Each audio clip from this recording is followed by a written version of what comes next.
Hi guys, it's Gretchen from Sunset Ranch Creations. Today we're going to be making a foaming hand soap. Many people have asked me about making my own hand soap and how I do it, so I thought I would make a quick video. I use recycled hand pump from a previous purchase.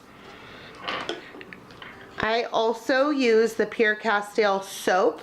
I buy this on Amazon because I buy it in very large quantities and it's a little cheaper to do it that way. I use my very favorite essential oils, which are Young Living essential oils, and today we're using orange, peppermint, and thieves. And then you just need to have some water, preferably in a pitcher. It works out a little bit better when you're pouring it in.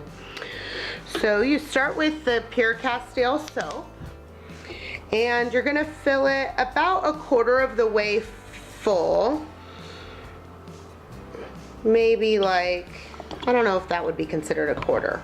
About like that. No exact science, to be honest. Just about, I don't know, half an inch, 3/4 of an inch of soap. I don't know, I'm not good with measurements, to be honest.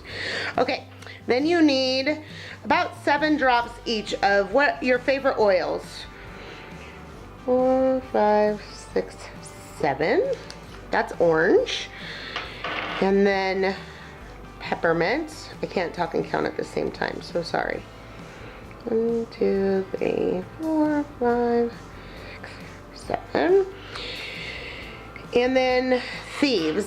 This is a fantastic oil, great for fighting germs. 1, 2, 3, 4, 5, 6, 7. Oftentimes I only use thieves in my hand soap. If I do that, I'll use maybe 10 drops instead of the 7. There we go. And then you're just gonna fill the remainder up with water. Don't go all the way to the top. As I've learned, you have to have room for your little pump. And then make sure it's nice and tight. And there, give it a good shake. Get everything, the soap and the water, get everything mixed up in there. So then give your pump a nice little, and there you've got it. Hand soap. Have a nice day. Don't forget to subscribe.